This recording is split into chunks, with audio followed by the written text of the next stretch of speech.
नमस्कार दोस्तों, क्या हमारे देश में डेमोक्रेसी खत्म हो चुकी है? ये एक बड़ा सीरियस सवाल है। आप ऐसे कई लोग इस सवाल को सुनकर जवाब देंगे, ऑब्वियसली नहीं। हम जिस पॉलिटिकल पार्टी को चाहें उसको वोट दे सकते हैं, जिस पॉलिटिशियन को सबसे ज्यादा वोट मिलते हैं वो पावर में आता है, तो ऑब्वियसली डेमोक्रेसी तो है हमारे देश में। लेकिन ये सवाल इससे कहीं ज्यादा गहरा है। जो मैं आपको आगे इस वीडियो में आज दिखाने वाला हूं वो काफी शॉकिंग होगा। इस वीडियो को देखने के बाद आप सोचने पर मजबूर हो जाओगे इस सवाल का वाकई में सही जवाब क्या है। हालांकि अगर आप इस टाइप के लोगों में से हो जो प्रधानमंत्री मोदी को अपना भगवान मानते हैं, वो भगवान है हमारे, हम भी पूजा करते हैं। प्राइम मिनिस्टर मोदी वो हमारे लिए एक अवतार है, वो एक साधारण मनुष्य नहीं है। प्रधानमंत्री इस देश के भगवान विष्णु का अवतार है। या फिर आप इस टाइप के लोगों में से हो जिन्हें लगता है कि मोदी जी ने किया है तो कुछ सोचकर ही किया होगा। आप अपना दिल ऑलरेडी मोदी जी को दे चुके हो। मोदी हमारा पति, हमारा भाई, हमारा बाप, हमारा गुरु है।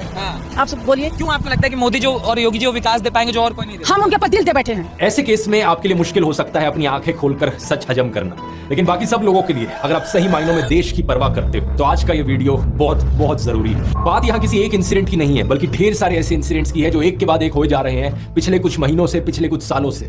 वो सारे इंसिडेंट्स जो सिर्फ एक चीज की ओर इशारा करते हैं कि हमारा देश वन नेशन वन पार्टी की ओर आगे बढ़ रहा है। मीडिया से ऑपोजिशन की आवाज को पूरी तरीके से खत्म कर देना, एमएलएस की हॉर्स ट्रेडिंग, इलेक्टेड सरकारों से पावर छीन लेना नए कानून बनाकर, इन्वेस्टिगेटिव एजेंसीज का वेपनाइजेशन, ईडी सीबीआई का प्रेशर बनाकर ऑपोजिशन पॉलिटिशियंस को जेल भेज देना, स्टेट गवर्नमेंट्स की वर्किंग में इंटरफेयर करना गवर्नर्स का इस्तेमाल करके, स्टेट गवर्नमेंट से फंड्स को ही विदहोल्ड कर लेना, जनता से प्रोटेस्ट करने का अधिकार ही छीन लेना और अगर कोई प्रोटेस्ट करे तो उनका टीयर गैस और रबर बुलेट से स्वागत करना, इलेक्टोरल बॉन्ड्स का इस्तेमाल करना अपनी सारी फंडिंग छुपाने के लिए, और अगर कोई ऑपोजिशन का कैंडिडेट इलेक्शन जीत भी जाए तो सीधा सीधा इलेक्शन फ्रॉड करके खुद को जिता लेना। मैं प्रधानमंत्री मोदी से कहना चाहूंगा, थोड़ी मर्यादा रखिए।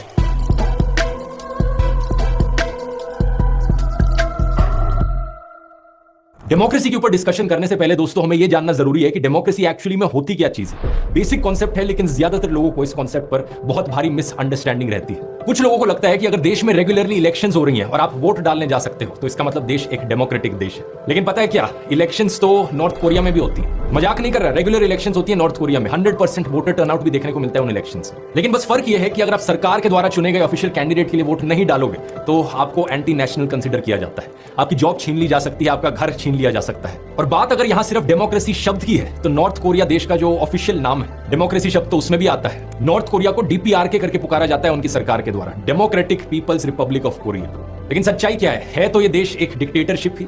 सिमिलरली रशिया को भी एक डिक्टेटरशिप कंसीडर किया जाता है, लेकिन इलेक्शंस तो वहां भी होती है। बस फर्क ये है कि जो भी कैंडिडेट पुतिन के खिलाफ खड़ा होता है वो किसी ना किसी कारण से कभी उसको डिस्क्वालीफाई कर दिया जाता है, कभी वो अचानक से मार दिया जाता है। तो इससे एक बात साफ हो जानी चाहिए आपको कि सिर्फ इलेक्शंस होने का मतलब ये नहीं कि देश डेमोक्रेसी बन गया। इलेक्शंस फ्री और फेयर होनी चाहिए। फ्री मतलब जनता को आजादी है, जिसके लिए वो वोट डालना चाहे उसके लिए डाल सकते हैं, और फेयर का मतलब अलग अलग कैंडिडेट्स का, अलग अलग पॉलिटिकल पार्टीज के जीतने का एक फेयर चांस है। ऐसा नहीं कि किसी एक पार्टी के पास कुछ ज्यादा ही एडवांटेज हो। हाल ही में चंडीगढ़ म्युनिसिपल कॉर्पोरेशन की मेयर इलेक्शंस हुई। इन इलेक्शंस में कांग्रेस और आम आदमी पार्टी ने एक अलायंस बनाई थी जिनके कुल मिलाकर टोटल में 20 वोट बनते थे आउट ऑफ 35। पार्टी के वोट्स को देखकर यह बात क्लियर थी कि ये इलेक्शंस ये अलायंस ही जीतेगी। लेकिन जब इलेक्शंस एक्चुअली में हुई तो वहां के प्रिजाइडिंग ऑफिसर ने क्या किया, ये बात कोई सीक्रेट नहीं है, आप इसकी सीसीटीवी फुटेज देख सकते हो। क्या किया इन्होंने, 8 कांग्रेस और एपी के वोट्स को इनवैलिड डिक्लेयर कर दिया। और ये सीधा सीधा इलेक्शन फ्रॉड जो हुआ यहां पर, इसे सीसीटीवी कैमरा में भी कैप्चर किया गया। इनफैक्ट ये खुद कैमरा की तरफ देखते हुए पकड़े गए। इनकी शक्ल देखो, मतलब जैसे कैमरा की ओर देख रहे हो, ऐसा लग रहा है कि चोरी करते हुए पकड़े गए। और इलेक्शन का रिजल्ट क्या बताया गया कि बीजेपी इन इलेक्शन को जीत गई। इतना खुलेआम इलेक्शन फ्रॉड इससे पहले देश में शायद ही कभी हुआ है। चीफ जस्टिस ऑफ इंडिया ने खुद कहा कि यह सीधा सीधा मर्डर ऑफ डेमोक्रेसी है। हालांकि सुप्रीम कोर्ट ने यहां पर एक ऐतिहासिक फैसला देकर इस इलेक्शन को बचा लिया, लेकिन सवाल ये, अगर यहां एक सीसीटीवी कैमरा ना होता और बैलेट पेपर्स ना होते तो क्या ये चोरी पकड़ी जाती? ये सिर्फ एक उदाहरण है दोस्तों। इससे पहले इस खबर को देखो, 2021 की खबर। असम में एक बीजेपी कैंडिडेट की गाड़ी में एक ईवीएम मशीन पाई गई। इसके बाद इलेक्शन कमीशन को रीपोल ऑर्डर करना पड़ा इस जगह का। लेकिन इतनी पहले की बात करने की जरूरत ही क्या है, इसी महीने की खबर को देख लो। फरवरी 2024, 3 अनजान लोगों ने पुणे में सासवट तहसील के ऑफिस से इलेक्ट्रॉनिक वोटिंग मशीन की कंट्रोल यूनिट चुरा ली। क्या मजाक चल रहा है यहां पर? क्या हमारी इलेक्शंस यहां फ्री और फेयर तरीके से हो रही हैं? इलेक्शन कमीशन एक ऑर्गेनाइजेशन है जिससे एक्सपेक्ट किया जाता है कि फ्री एंड फेयर इलेक्शंस को देश भर में कंडक्ट करवाएगा। लेकिन इलेक्शन कमीशन को ही एक्यूज किया गया है कि वो पार्शियल है और बायस्ड है। ये एक्यूजिशन बहुत पुराना है। सबसे पहले बीजेपी पॉलिटिशियन नरेंद्र मोदी ने यह आरोप लगाया था। सही सुना आपने, मई 2014 की इलेक्शन से पहले नरेंद्र मोदी ने इलेक्शन कमीशन पर यह आरोप लगाया था। हालांकि वो इसके बाद हुई इलेक्शंस को जीत गए थे। लेकिन पिछले 10 सालों में इलेक्शन कमीशन पर इतने आरोप लगाए गए हैं कि प्रशांत किशोर ने तो खुद ही कह दिया कि इलेक्शन कमीशन बीजेपी की एक्सटेंशन है। उनका कहना है कि उन्होंने इतना पार्शियल और बायस्ड इलेक्शन कमीशन आज तक नहीं देखा। इस कमीशन ने हमेशा रूल्स को बेंड करने की कोशिश करी है, इस तरीके से स्केड्यूल बनाने की कोशिश करी है इलेक्शंस का कि फायदा हमेशा बीजेपी को पहुंचे। इलेक्शन कमीशन ने बड़ी क्लियर डायरेक्शंस दे रखी हैं कि इंडियन आर्मी का नाम कभी भी नहीं इस्तेमाल किया जा सकता पॉलिटिकल कैंपेन्स में। लेकिन प्रधानमंत्री मोदी ने 2019 की इलेक्शन से पहले बड़ी ही बेशर्मी से वोट्स मांगे मार्टियर्स के नाम पर, एयर स्ट्राइक्स के नाम पर। मैं मेरे फर्स्ट टाइम वोटर से कहूंगा, मैं जो वीर शहीद हुए उन वीर शहीदों के नाम आपका वोट समर्पित हो सकता है क्या? उत्तर प्रदेश के चीफ मिनिस्टर आदित्यनाथ तो इस हद तक पहुंच गए कि उन्होंने इंडियन आर्मी को मोदी जी की सेना बुला दी और मोदी जी की सेना आतंकवादियों को गोली और गोला देती है। अब इस चीज को लेकर जब इलेक्शन कमीशन में कंप्लेन दर्ज करी गई, 21 दिन तक कोई एक्शन नहीं लिया गया और 21 दिन के बाद इलेक्शन कमीशन ने अपनी क्लीन चिट दे दी। रूल्स क्लियरली लिखे हैं, उन्हें वायलेट किया जा रहा है, लेकिन फिर भी क्लीन चिट। ये इकलौती क्लीन चिट नहीं है, प्रधानमंत्री मोदी को कम से कम 4 अलग अलग केसेस में ऐसी क्लीन चिट्स मिली है। अमित शाह ने राहुल गांधी की कॉन्स्टिट्यूएंसी को पाकिस्तान से कंपेयर किया था, ये भी करना रूल्स के खिलाफ है, लेकिन इलेक्शन कमीशन ने इसमें भी क्लीन चिट दे दी। कुल मिलाकर 7 ऐसे केसेस हैं जिसमें मोदी और शाह को क्लीन चिट मिली हुई है। एनडीटीवी ने उस वक्त ये भी रिपोर्ट किया था कि 3 इलेक्शन कमिश्नर्स में से एक इलेक्शन कमिश्नर ने डिसेंटिंग राय अपनाई इन 7 में से 5 केसेस में, यानी एक इलेक्शन कमिश्नर ऐसे थे जिनका मानना था कि यहाँ क्लीन चिट नहीं मिलनी चाहिए। बाद में पता चला कि इन इलेक्शन कमिश्नर का नाम था अशोक लवासा। पता है इनके साथ आगे जाकर क्या हुआ? इनकी पत्नी, बेटे, बेटी, बहन सभी को सरकारी एजेंसियों के नोटिस आ गए। सिटीजन कमीशन ऑन इलेक्शंस ने अपनी रिपोर्ट में बताया कि अशोक लवासा को धीरे से इलेक्शन कमीशन से बाहर कर दिया। जरा सोचिए, ये एक इलेक्शन कमिश्नर के बारे में बात हो रही है, ये एक डेमोक्रेसी है या डिक्टेटरशिप? डेमोक्रेसी के अंदर separation of powers, independence of institutions एक ऐसी चीज है जिसके बारे में आपने स्कूल में पढ़ा होगा। हमारे सुप्रीम कोर्ट ने एक आदेश दिया था इलेक्शन कमीशन का इंडिपेंडेंस बनाए रखने के लिए कि जो चीफ इलेक्शन कमिश्नर है और बाकी इलेक्शन कमिश्नर्स हैं, उनकी अपॉइंटमेंट 3 मेंबर कमिटी के द्वारा करी जाएगी, जिसमें एक प्राइम मिनिस्टर होंगे,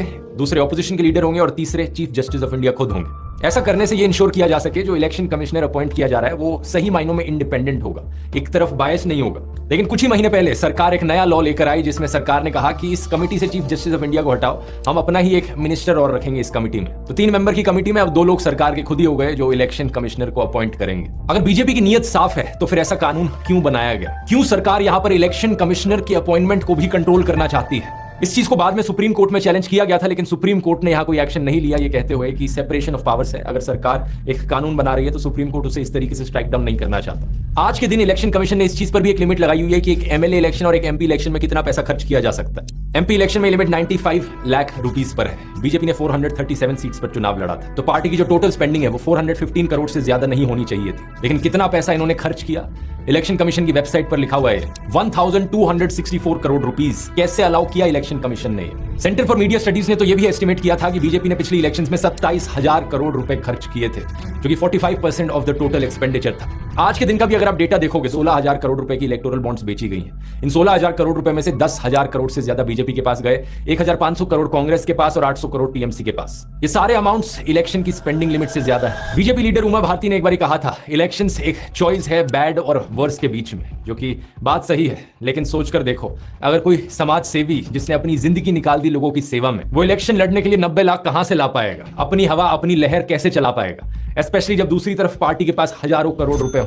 प्रॉब्लम यहाँ सिर्फ इलेक्शंस की नहीं है, अगर किसी ऑपोजिशन पार्टी की सरकार बन भी जाती है तो भी उस सरकार को गिरा दिया जाता है। यहाँ पर अनगिनत बार एलिगेशंस लगे हैं हॉर्स ट्रेडिंग के बीजेपी पर। बार बार ये कहा गया लोगों के द्वारा कि बीजेपी एमएलएस को एक रिजॉर्ट में लेकर जाती है और उन एमएलएस का मुंह बंद कर देती है पैसे ठूसकर। क्या ये हॉर्स ट्रेडिंग के एलिगेशंस सच्चे हैं? मैं तो नहीं बता सकता क्योंकि मैं तो उस रिजॉर्ट के अंदर झांक कर देखता नहीं हूं, लेकिन आप खुद ही सोच लो, रिजॉर्ट के अंदर वो सारे एमएलएस बैठकर लूडो तो खेलेंगे नहीं। ऐसी चीजों में इन्वेस्टिगेशन करने का काम है इन्वेस्टिगेटिव एजेंसीज का, लेकिन सारी इन्वेस्टिगेटिव एजेंसीज अगर एक पॉलिटिकल पार्टी के इशारों पर नाचें तो इन आरोपों को कौन इन्वेस्टिगेट करेगा? अब ये सोचो इन एमएलएस के घर पर क्या कहानी चलती होगी। जो नेता इन एमएलएस को खरीद कर घर आया है, अपने बीवी बच्चों को क्या कहता होगा? अरे कहां हो जी, जल्दी आओ, बहुत बढ़िया खुशखबरी लेकर आया हूं, जनता की आवाज को दबाकर आया हूं, लोकतंत्र का गला घोट कर आया हूं, लाओ जी लाओ मिठाई लाओ। और दूसरा एमएलए जो बिक गया है कुछ करोड़ पैसों के लिए, वो अपने घर में जाकर क्या कहता होगा? ये देखो मेरे बच्चों, कितना सारा पैसा लाया हूं, भारत माता के दामन पर आज हॉर्स ट्रेडिंग का दाग लगाकर आया हूं, लो मिठाई खाओ। ऐसे नेताओं पर काफी गुस्सा आता है, लेकिन साथ ही दया भी कि ये कितने मिजरेबल हैं, कितने नीचे गिरे हुए हैं। अच्छा, पैसे का लालच दिखाना और हॉर्स ट्रेडिंग करना तो सिर्फ एक तरीका है, इससे नहीं माना कोई एमएलए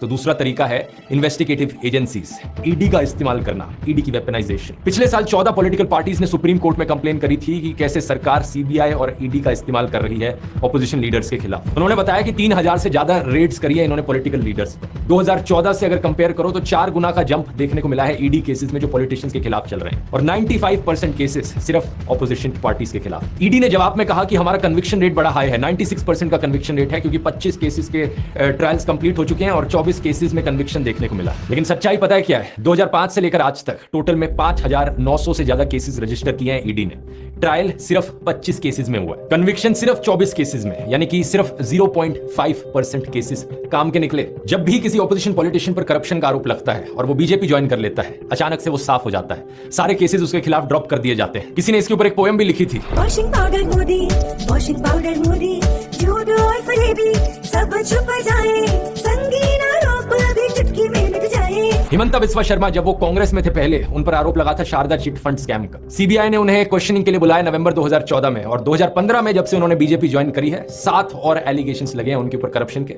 एक आरोप है कि एक लैंड का स्कैम हुआ है, एक आरोप है कि वो सिल्क और मुगा इंडस्ट्री का सिंडिकेट चला रहे हैं। लेकिन जब से बीजेपी इन्होंने ज्वाइन करी, कोई इन्वेस्टिगेशन नहीं हो रही इनके ऊपर। वैसे पॉलिटिशियंस की लिस्ट बहुत लंबी है जो बीजेपी वॉशिंग मशीन के अंदर घुसे हैं। शुभेंदु अधिकारी, जितेंद्र तिवारी, नारायण राणे, येडियुरप्पा, प्रवीण दारेकर, हार्दिक पटेल, अजित पवार, इनमें से कई नेताओं को लेकर तो प्रधानमंत्री नरेंद्र मोदी बड़े बड़े भाषण दिया करते थे कि ये देखो कितना भ्रष्टाचारी है, एनसीपी का मतलब है नेचुरली करप्ट पार्टी, इन्हें वोट मत देना कभी। लेकिन इन सभी लीडर्स ने जैसे ही बीजेपी ज्वाइन किया, सारी इन्वेस्टिगेशन रुक गई, सारे करप्शन स्कैम्स इनके भुला दिए गए। बीजेपी लीडर अटल बिहारी वाजपेयी ने एक बार कहा था, जहां सत्ता पाने के लिए भ्रष्टाचारियों का साथ लेना पड़े, ऐसी सत्ता को मैं चिमटे से छूना भी पसंद नहीं करता। अगर सत्ता हाथ में आती है तो मैं ऐसी सत्ता को चिमटे से भी छूना पसंद नहीं करता। लेकिन वो जमाना ही कुछ और था। वो बीजेपी और आज की बीजेपी जो है, इसमें जमीन आसमान का अंतर है। आज जब नितिन गडकरी से सवाल किया जाता है मोदी के वॉशिंग पाउडर को लेकर, तो वो भी हंसते हंसते जवाब देते हैं कि बीजेपी का साबुन इको फ्रेंडली साबुन है। चुनाव में जीतना इंपॉर्टेंट होता है और जो जीता वही सिकंदर होता है। बीजेपी वाला जो साबुन है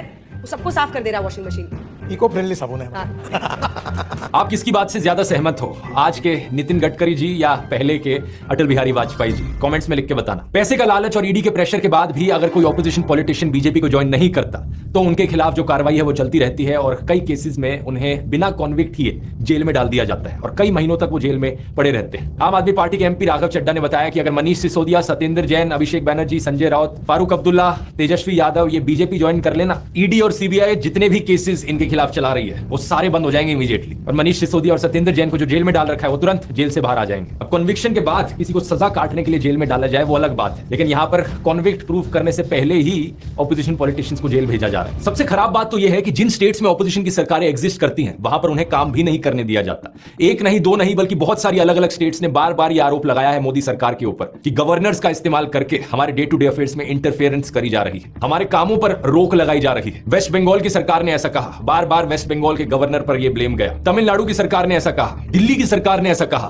केरला की सरकार ने ऐसा कहा। पिछले साल केरला की सरकार ने तो यह तक आरोप लगाया था कि जो हम बिल पास करते हैं, हमारे गवर्नर उस पर 2-2 साल तक बैठे रहते हैं, उन बिल्स को अप्रूव ही नहीं होने देते। इस बात को लेकर केरला स्टेट ने सुप्रीम कोर्ट में कंप्लेन भी करी और सुप्रीम कोर्ट ने कहा कि गवर्नर्स इस तरीके से बिल्स पर बैठ नहीं सकते, ये चीज अनकॉन्स्टिट्यूशनल है। दिल्ली में एलजी वर्सेस दिल्ली सरकार के बीच में जो इशू चला है, उसके बारे में तो आप कई साल से सुनते आ रहे होंगे। सीएम केजरीवाल ने बार बार कहा है पिछले कई सालों में कि हमें काम नहीं करने दिया जा रहा, एलजी हमारे काम के बीच में इंटरफेरेंस करते हैं। इस बात को लेकर दिल्ली सरकार भी सुप्रीम कोर्ट गई थी और सुप्रीम कोर्ट ने उनके फेवर में डिसीजन भी सुनाया था। सुप्रीम कोर्ट ने वहां पर भी कहा था कि एलजी को इस तरीके से इंटरफेरेंस नहीं करनी चाहिए, असली पावर चुनी गई सरकार के हाथ में। लेकिन सेंट्रल गवर्नमेंट ने क्या किया सुप्रीम कोर्ट के इस फैसले के बाद? वो एक नया कानून ले आए दिल्ली सरकार की पावर्स को छीनने के लिए, GNCTD, government of national capital territory of Delhi amendment act 2023। इसका इस्तेमाल करके मोदी सरकार ने कई सारी पावर्स जो दिल्ली सरकार के पास थी उन्हें ट्रांसफर कर दिया एलजी के पास। हमने अस्पताल बदले थे, अस्पताल शानदार बना दिए, सारी दवाइयों का सबका इंतजाम किया। इन्होंने अफसरों के ऊपर उनकी हाथ मरोड़ के उन दवाइयां बंद करा दी।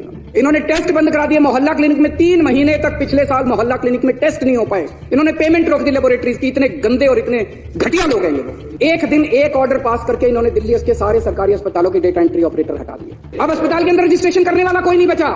अरे करना क्या चाहते हो? दिल्ली के लोगों को मारना चाहते हो क्या?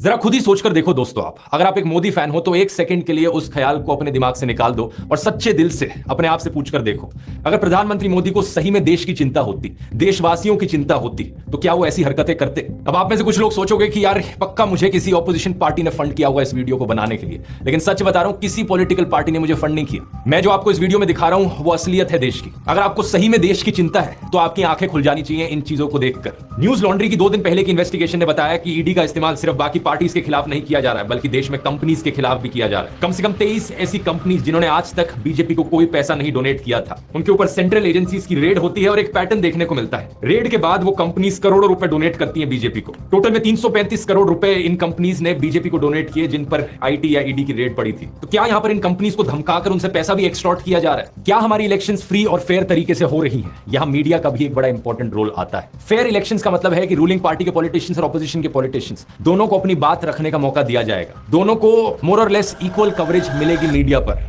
लेकिन हमारे मीडिया में क्या देखने को मिल रहा है? दिन रात 2400 घंटे सिर्फ सरकार की तारीफ करी जाती है, रूलिंग पार्टी की तारीफ करी जाती है, उन्हीं की ही चीजें सुनाई जाती हैं। देश की हर मां ये चाहती है कि उसका बेटा प्रधानमंत्री मोदी जैसा बने, और हर बेटा भी खुद को नरेंद्र मोदी से जोड़कर देखना चाहता है। मोदी जी के पास हर चीज का सॉल्यूशन है। पीएम मोदी जैसा कोई नहीं। मोदी ने न्यू इंडिया बनाया है, पीएम नंबर 1। ऑपोजिशन पार्टीज चाहे पूरी पूरी भारत जोड़ो यात्रा निकाल लें या अपनी प्रॉमिसेस जनता के सामने करें। एक समय हुआ करता था देश में जब दूरदर्शन पर रूलिंग पार्टी और ऑपोजिशन पार्टी के पॉलिटिशियंस इलेक्शन की डिबेट करते थे न्यूज चैनल पर साथ में बैठकर। दोनों को अपनी बात रखने का अधिकार था। क्या आज के दिन दूरदर्शन ऐसा कर सकता है? आज तो बीजेपी स्पोक्सपर्सन को बोलने की भी जरूरत नहीं पड़ती, क्योंकि टीवी एंकर्स खुद बीजेपी स्पोक्सपर्सन बने बैठे हैं। जनता के बिहाफ पर सरकार से सवाल करने की जगह वो सरकार को ही डिफेंड करते हैं, और इतना डिफेंड करते हैं कि वो बढ़ती बेरोजगारी के लिए युवाओं को जिम्मेदार ठहराना भी शुरू कर देंगे। और अगर आपने इलेक्शंस में किसी ऑपोजिशन पार्टी को जिता दिया तो जनता को ही गालियां देना शुरू कर देंगे। और जनता ने राष्ट्रीय मुद्दों और बीजेपी को नकार दिया। जब हम वोट डालेंगे तो वोट इस चीज पर डालेंगे कि मुफ्त में कौन कौन सी चीज कहां पर लगी हुई है। एनडीटीवी आखिरी टीवी चैनल था जो हिम्मत करता था सरकार से सवाल करने की। अल्टीमेटली उसे भी प्रधानमंत्री मोदी के दोस्त गौतम अडानी ने खरीद ली। आज के दिन टीवी न्यूज का पूरी तरीके से अंतिम संस्कार हो चुका है देश में। सरकार जनता के पैसे से एडवर्टाइजमेंट के नाम पर इन टीवी चैनल्स को बहुत सारा पैसा देती है, और ये टीवी चैनल्स जनता की ही आवाज को दबाने का काम करते हैं। अगर असली खबरें आप तक पहुंचे ही ना, तो क्या आप फ्री और फेयर तरीके से डिसाइड कर पाओगे किसे वोट देना है? 77 दिन तक मणिपुर जलता रहा, टीवी चैनल्स पर कोई स्पेशल रिपोर्ट नहीं की गई। रिसेंटली सीएजी ने 12 रिपोर्ट्स प्रेजेंट करी थी, जिसमें ढेर सारी इरेगुलरिटीज देखने को मिली और करप्शन के इंस्टेंसेस देखने को मिले सरकारी डिपार्टमेंट्स और मिनिस्ट्रीज में। आयुष्मान भारत स्कीम में 9 लाख से ज्यादा लोग सिर्फ 3 मोबाइल नंबर्स का इस्तेमाल कर रहे थे। करोड़ों रुपए स्पेंड किए गए 3400 पेशेंट्स की ट्रीटमेंट पर, जिन्हें ऑलरेडी मुर्दा घोषित कर दिया गया था। जब सीएजी की तरफ से ये रिपोर्ट सामने आई तो सीएजी के ऑफिसर्स का उठाकर ट्रांसफर कर दिया सरकार ने। क्या आपने खबर टीवी चैनल्स पर सुनी? नहीं सुनी होगी, कैसे पहुंचेगी आप? अच्छा, दूसरी मिसअंडरस्टैंडिंग लोगों की रहती है कि लोग डेमोक्रेसी को मेजॉरिटेरियनिज्म से कंफ्यूज कर देते हैं। इमेजिन करो आप एक गाड़ी में बैठकर जा रहे हो 5 लोगों के साथ। एक बंदा उस गाड़ी में बैठा कहता है कि मुझे बहुत तेज म्यूजिक सुनना है, लाउड म्यूजिक चलाओ। वो अपने दोस्त और ड्राइवर को कन्विंस कर लेता है कि हाँ भाई लाउड म्यूजिक बजना चाहिए गाड़ी में। लेकिन आप ट्रैवल कर रहे हो अपने पिता के साथ जिन्हें हार्ट की प्रॉब्लम है। आप कहते हो कि नहीं, लाउड म्यूजिक नहीं बजना चाहिए। वो बंदा कहता है ठीक है, डेमोक्रेसी है, चलो वोट करते हैं। और 3 लोग वोट करते हैं कि लाउड म्यूजिक बजना चाहिए। आप और आपके पापा 2 लोग कहते हो कि नहीं बजना चाहिए। मेजॉरिटी ने वोट किया कि लाउड म्यूजिक बजना चाहिए, डेमोक्रेसी है, इसका मतलब गाड़ी में तेज तेज लाउड म्यूजिक बजेगा।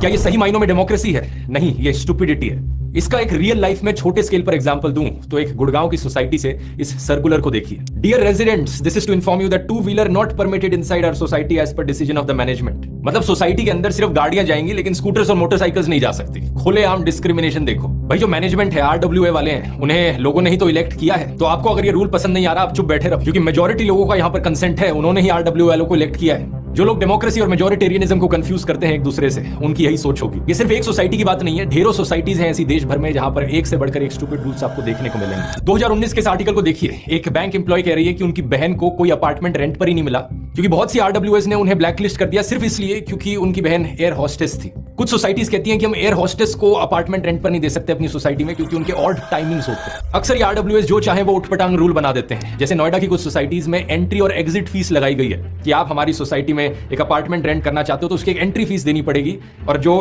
रेंट आप लैंडलॉर्ड को पे कर रहे हो वो तो वैसे ही पे करोगे, लेकिन और जब छोड़कर जाओगे हमारी सोसाइटी, अब एक एग्जिट फीस भी है। देश में लोकल लेवल पर जो मेजॉरिटेरियनिज्म देखने को मिलता है, ये आरडब्ल्यूएस उसका सबसे अच्छा उदाहरण है। कुछ लोगों की यही सोच रहती है पॉलिटिशियंस और सरकारों को लेकर भी, कि एक बारी हमने पॉलिटिशियंस को इलेक्ट कर दिया, वो पावर में आ गए, तो वो जो चाहे वो रूल बना सकते हैं। हमारे कॉन्स्टिट्यूशन के प्रियम्बल पर 4 शब्द बड़े क्लियरली लिखे हुए हैं, लिबर्टी, इक्वालिटी, फ्रेटर्निटी और जस्टिस। ये 4 शब्द डेमोक्रेसी के कॉर्नरस्टोन्स हैं। इनफैक्ट डॉक्टर अंबेडकर तो एक स्टेप और आगे चले गए थे। उन्होंने कहा था कि ये 4 शब्द जिंदगी की प्रिंसिपल्स हैं। तो मेजॉरिटी वोट का मतलब ये नहीं कि आप किसी के नेचुरल राइट्स छीन सकते हो, डिस्क्रिमिनेशन कर सकते हो और नॉनसेंस रूल्स बना सकते हो। यही रीजन है कि सरकार के द्वारा लिए गए कुछ फैसलों को हम कह सकते हैं कि वो डेमोक्रेसी के खिलाफ है। सुप्रीम कोर्ट की भाषा में वो अनकॉन्स्टिट्यूशनल है। जैसे कि अभी कुछ ही दिन पहले सुप्रीम कोर्ट ने इलेक्टोरल बॉन्ड्स की स्कीम को स्ट्राइक डाउन किया, उसे अनकॉन्स्टिट्यूशनल बताते हुए। कोर्ट ने कहा कि सरकार ने आर्बिट्ररी रूल बनाया था। ये इलेक्टोरल बॉन्ड्स की स्कीम क्यों अनकॉन्स्टिट्यूशनल थी और जनता के खिलाफ थी, इसकी बात मैंने पिछले कई वीडियोस में करी है। तो ये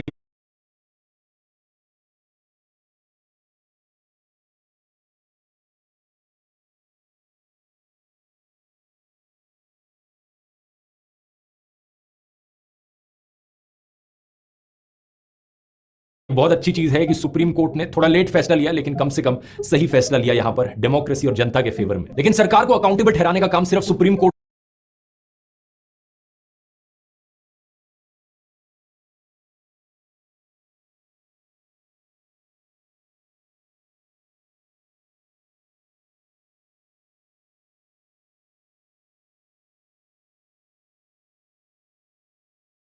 का नहीं है। एक असली डेमोक्रेसी में यह काम ऑपोजिशन का भी है, मीडिया का भी है, सिविल सोसाइटी का भी है और जनता का भी है। और इसी रीजन से आरटीआई जैसे मैकेनिज्म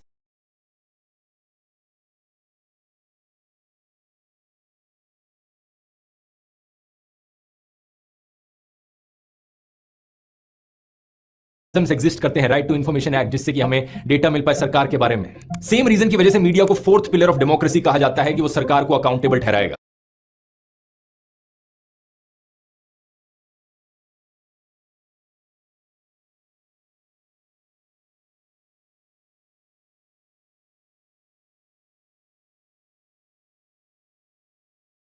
लेकिन आज के दिन की हालत क्या है? टिल डेट प्रधानमंत्री मोदी ने 0 प्रेस कॉन्फ्रेंसेस करी हैं जहां पर अनस्क्रिप्टेड सवाल उनसे पूछे गए हों। अकाउंटेबिलिटी बिल्कुल जीरो है। प्रेस कॉन्फ्रेंस तो छोड़ो, एक अनस्क्रिप्टेड सवाल तक सुनने की हिम्मत नहीं है उनमें। जब मनमोहन सिंह जी प्रधानमंत्री थे, उन्होंने कम से कम 117 बार प्रेस कॉन्फ्रेंसेस करी थी।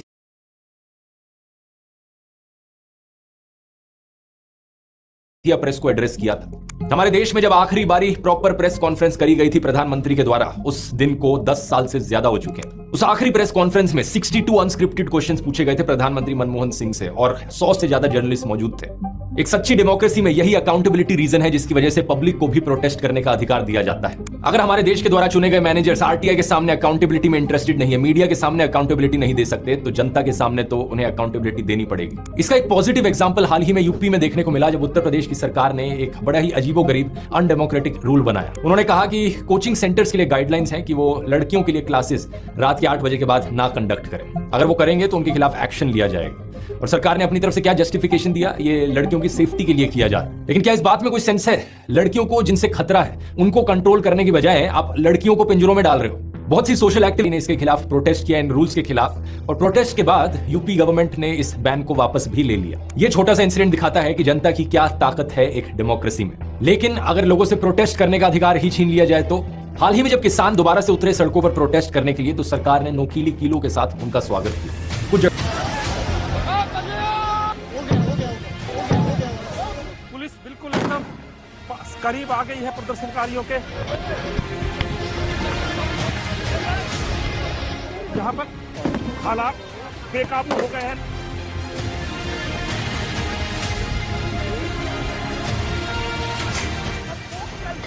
आज तक है कि किसी भी हालात में हम तस्वीरें अपने दर्शकों तक पहुंचाते हैं।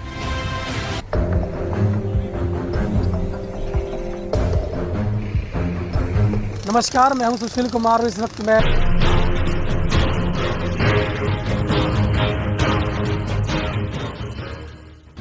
किसानों के आंदोलन का आपको करनाल में नेशनल हाईवे 44 से दिखा रहे हैं, जहां पर आप देख सकते हैं पुलिस की तरफ से बैरिकेड्स लगाए गए हैं, कंटेनर यहां पर लगाए गए हैं और बैरिकेड्स के ऊपर आप कंटीले तार खुदाई कर दी गई सड़कों को कंप्लीटली ब्लॉक करने के लिए।